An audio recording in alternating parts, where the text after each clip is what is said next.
Alright, I had a little mishap with this tractor and the grapple.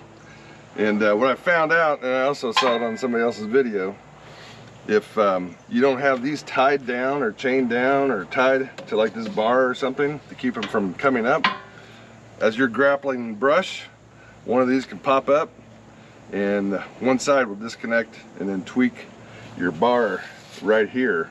And you'll see when I release this what it causes. Mine's minor, but we got to figure out how to fix it. I can't remember which side it is. I think it's this side. So you can definitely see the difference from this angle, and that bracket or that bar is bent. And then you can even tell how much more drastic it is right there.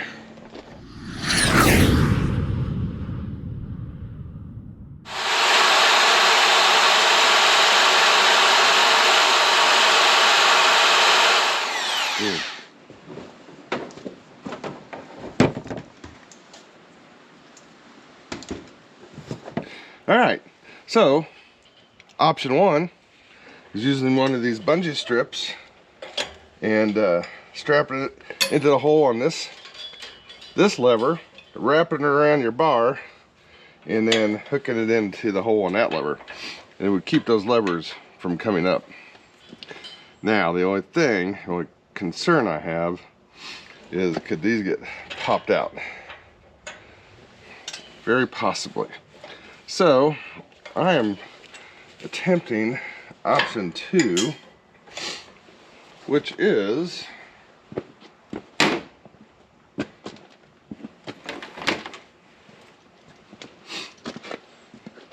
taking some of this fence wire we had left over and hooking it onto this lever in that hole, clamping it together so it won't move, and then wrapping it around this bar, and then we're going to put one of these clasps on there to where you can just unhook it when you wanted to disengage the levers, like so.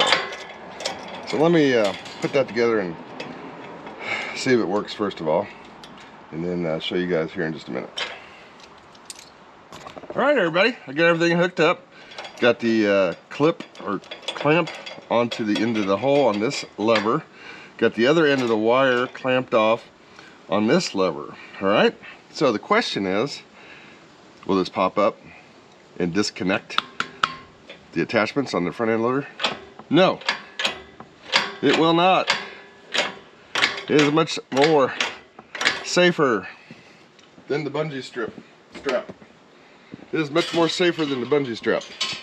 Even though this possibly could work, like I said, in a pinch, I think it's too flexible, and then with just a hook on there, too many potentials of that slipping off and allowing these levers to disengage. Now, yes, it's a little bit more pain in the butt to maybe switch out a QD or an attachment. I might have to shave that off just a tad. That's what we'll do. We'll grind that off just a tad so it will go around that easier. So, if you want to disengage, you just unhook your clasp and then you can switch out your attachment. If you want to lock in your attachment like this grapple when you're working in brush, because you don't need it other than if you're working around a lot of brush, then you can just hook on your hook there, and then you cannot disengage that attachment. That, my friends, was a suggestion by one of my viewers, so thank you.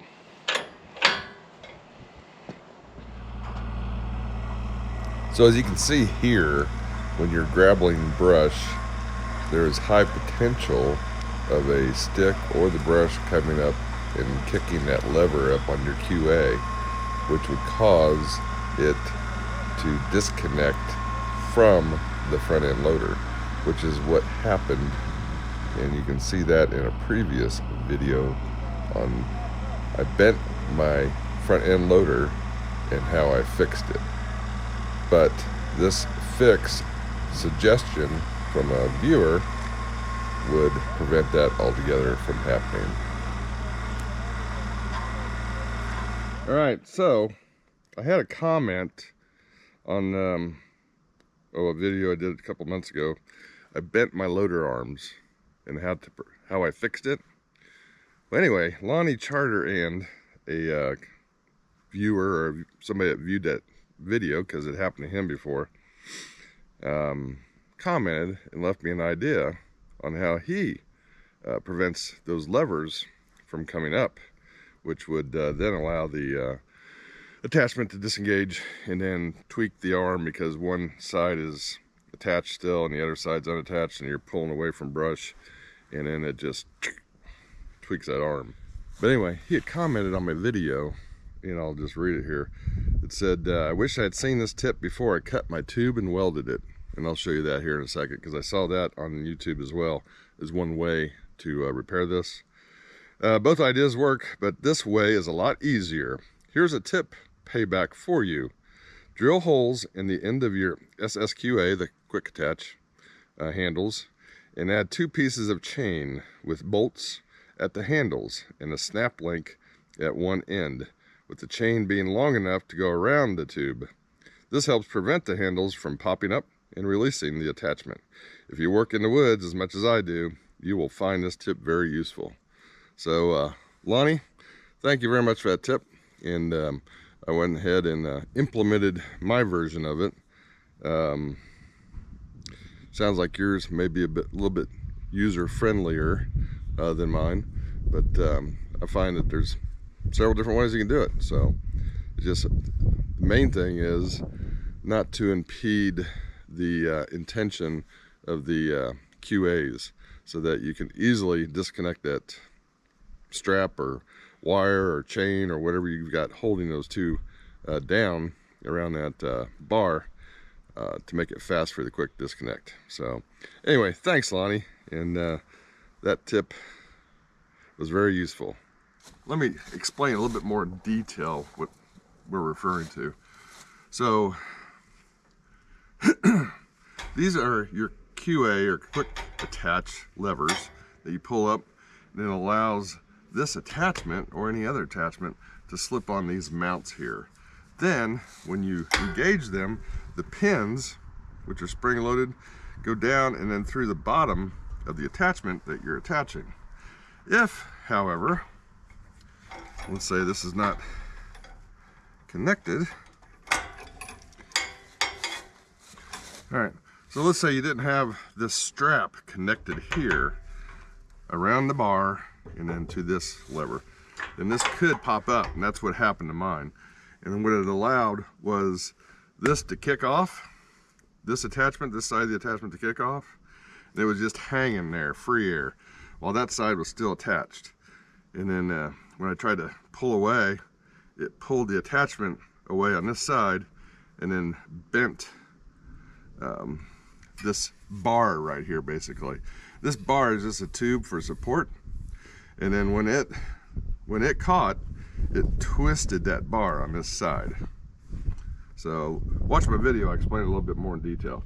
But what this prevents is if you hook this around, I've got it hooked permanently to this side, and then you just bring that wire around, bring your lever down, then you just engage that lever right there, and it will not come apart on you. What Lonnie did, and what he was referring to in the comments, was he cut the weld on this side wherever it was damaged, and then he adjusted the arms back in place and then re-welded the bar in the correct position. The way I did it, and you'll have to go watch the video, is we used a block and then we adjusted it and actually twisted this bar back into place by restricting the good side, then allowing the bad side to adjust. And it was just twisting that bar, so. Great idea, Lonnie, thanks. So anyway, that's just the tip of the week from Phil here at Peterson Farms in Nashville. When I wrecked my front end loader, I was devastated. I thought, what am I gonna do? I'm gonna spend a lot of money repairing that thing. But I looked it up on YouTube, and I found it on another YouTube channel on how to repair my bent front end loader. So I just wanted to share that with my audience and others. But I'll link in the description that video that shows you how we fixed the loader. But today I just wanted to share a tip from one of my viewers on how to prevent it from happening in the first place. Thanks for stopping in here at Peterson Farms in Nashville. I'm Phil, and I do these sort of things for you guys and my friends, family, and future generations, so that they can look way back when and watch these in the future or the now, whatever the case may be. God bless you all till next time.